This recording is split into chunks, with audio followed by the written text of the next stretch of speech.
حضور پاک صلی اللہ علیہ وآلہ وسلم کی ذمہ داری یہ ہے جس کو قرآن کریم نے یوں بیان کیا، وَمَا أَرْسَلْنَا مِن رَسُولٍ إِلَّا لِيُطَاعَ بِإِذْنِ اللَّهِ، فرمایا پیغمبر کو اللہ پاک اس کائنات میں اس لیے بھیجتے ہیں کہ نبی کی بات کی اطاعت کی جائے، نبی پاک کی بات کو مانا جائے۔ اللہ رب العزت اس لیے بھیجتے ہیں تاکہ نبی کی بات کو امت تسلیم کر لے، اور یہ اللہ تعالیٰ کا حکم ہے، وَمَا أَرْسَلْنَا مِن رَسُولٍ إِلَّا لِيُطَاعَ بِإِذْنِ اللَّهِ، نبی کو اس لیے بھیجا جاتا ہے تاکہ رب کریم کا حکم ہے اس کی بات کو مانا جائے۔ وَلَوْ أَنَّهُمْ إِذْ ظَلَمُوا أَنفُسَهُمْ جَاءُوكَ فَاسْتَغْفَرُوا اللَّهَ وَاسْتَغْفَرَ لَهُمُ الرَّسُولُ لَوَجَدُوا اللَّهَ تَوَّابًا رَحِيمًا۔ رسول اللہ صلی اللہ علیہ وآلہ وسلم کی ذمہ داری یہ ہے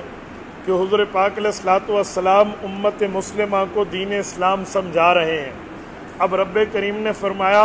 وَلَوْ أَنَّهُمْ إِذْ ظَلَمُوا أَنفُسَهُمْ جَاءُوكَ فَاسْتَغْفَرُوا اللَّهَ، نبی کو رب اس لیے بھیجتا ہے کہ جو گناہ گار آدمی ہے وہ پیغمبر کے پاس آئے، فَاسْتَغْفَرُوا اللَّهَ، خود بھی اللہ سے معافی مانگے، وَاسْتَغْفَرَ لَهُمُ الرَّسُولُ،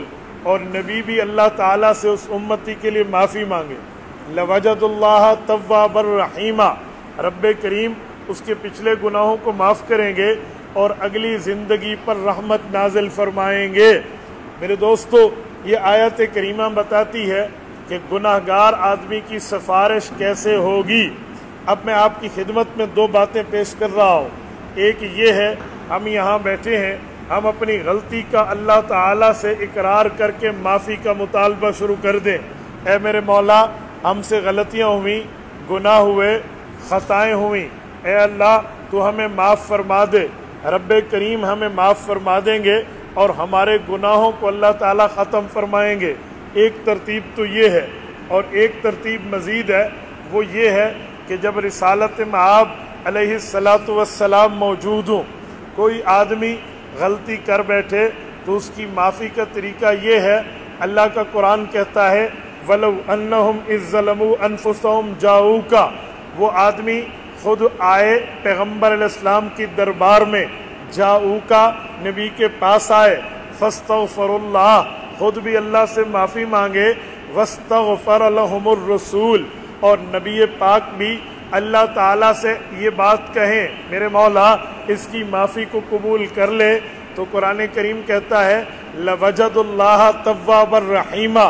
اللہ پاک اس کی معافی کو قبول بھی کریں گے اور اللہ تعالیٰ اس کی اگلی زندگی پر رحمت بھی کریں گے۔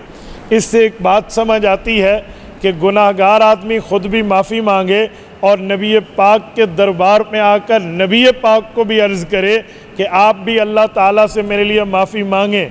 اب یہ آیت کریمہ تو 1400 سال سے قرآن کریم میں ہے۔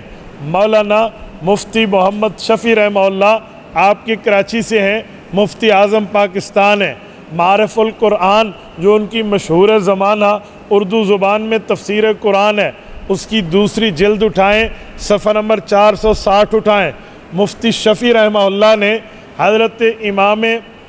آلوسی کے واسطے سے بحر المحیط کے حوالے سے ایک روایت کو ذکر کیا ہے۔ تفسیر بحر المحیط میں امام ابو الحیان اندلسی، ساری امام آلوسی نہیں، امام اندلسی رحمہ اللہ کے حوالے سے اس تفسیر کو ذکر کیا ہے، اور یہی بات کنز الامال میں امام علاء الدین متقی نے نقل کی ہے، اور تقریباً اس سے ملتا جلتا مفہوم امام ابن کثیر نے تفسیر ابن کثیر پہ نقل کیا ہے، اور یہی تفسیر قاضی صلاح اللہ پانی پتی رحمہ اللہ نے تفسیر مظہری میں نقل کی ہے۔ امام سالبی نے الکشف والبیان تفسیر سالبی میں بھی اس کو جگہ دی ہے۔ یہ میں نے 8 کتابوں کا نام لیا تاکہ میں آپ کو اگلی بات سمجھا پاؤں۔ وہ بات کیا ہے؟ حضرت علی المرتضیٰ کی روایت ہے، حضور پاک علیہ الصلوۃ والسلام وفات پا گئے، رسالت مآب علیہ الصلوۃ والسلام جب قبر مبارک میں تشریف لے گئے، اللہ کی رسول کی وفات کو 3 دن گزرے،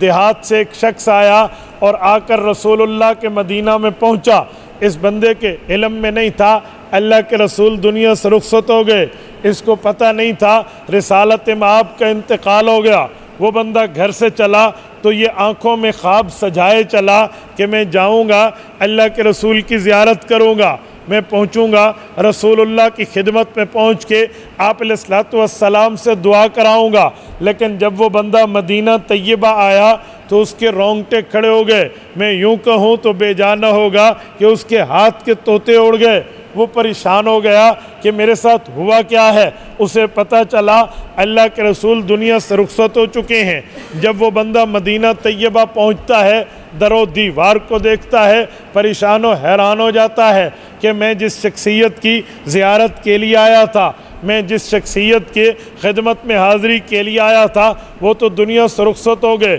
مفتی شفیع رحمہ اللہ اس روایت کو آگے لکھتے ہیں، فرمایا حضرت علی المرتضیٰ نے وہ آدمی پوچھتے پوچھاتے رسالت مآب علیہ الصلوۃ والسلام کی قبر مطہر کے پاس آیا اور آ کر ایک بات عرض کرنے لگا، کہنے لگا یا رسول اللہ وقد انزل اللہ فی کتابک المنزل ولو انہم اذ ظلموا انفسہم جاؤک فاستغفروا اللہ واستغفر لهم الرسول لوجدوا اللہ توابا رحیما۔ اے اللہ کے رسول، آپ پر اللہ نے قرآن نازل کیا ہے، آپ پر اللہ کی کتاب اتری ہے، اور اللہ نے اس کتاب میں فرمایا ہے وَلَوْ أَنَّهُمْ إِذْ ظَلَمُوا أَنفُسَهُمْ جَاءُوكَ، گناہگار آدمی اگر آپ کے پاس آئے فاستغفر اللہ، خود بھی معافی مانگے، واستغفر لهم الرسول، رسول اللہ بھی اللہ تعالیٰ سے اس کے لیے معافی مانگے، لَوَجَدُ اللَّهَ تَوَّابًا رَحِيمًا، اللہ اس کی توبہ بھی قبول کریں گے اور اللہ تعالیٰ اس کی آئندہ زندگی پر رحمت کریں گے۔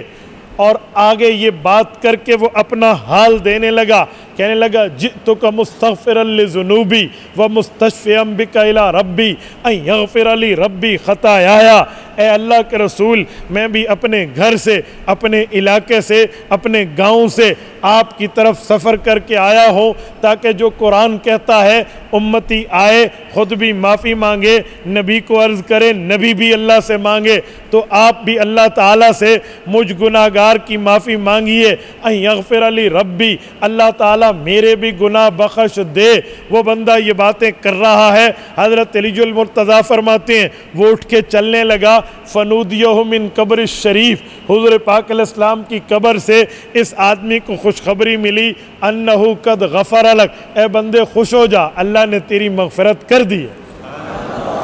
میرے دوستو، یہ آیت کریمہ اور اس حدیث پاک کی تشریح اور حضرت علی المرتضیٰ کا عمل ہمیں بہت کچھ سناتا، بتاتا، سمجھاتا نظر آتا ہے۔ سب سے پہلی اور بنیادی بات یہ ہے، اگر ہم نے گناہ کیے ہیں، غلطیاں کی ہیں، خطائیں کی ہیں، تو اللہ سے معافی مانگ لیں، اللہ تعالیٰ سے معافی مانگے، اللہ معاف کر دے گا۔ حدیث پاک میں ہے، رسالت مآب نے فرمایا التائب من الذنب کمن لا ذنب لہ، فرمایا ایک آدمی اپنے گناہ سے معافی توبہ کر لیتا ہے، معافی مانگ لیتا ہے، رب کریم فرشتوں کو کہہ کے اسے اس کیٹاگری میں ڈال دیتے ہیں جس آدمی نے گویا گناہ کیا ہی نہیں ہے۔ تو ہمیں چاہیے ہم اپنی غلطی کی معافی مانگ لیں، اور اگر اللہ توفیق دے ہم گناہگاروں کو ہم مدینہ طیبہ پہنچ جائیں، اللہ آپ تمام لوگوں کو لے جائے، اللہ آپ کی برکت سے ہمیں بھی لے جائے۔ جب آپ مدینہ طیبہ جائیں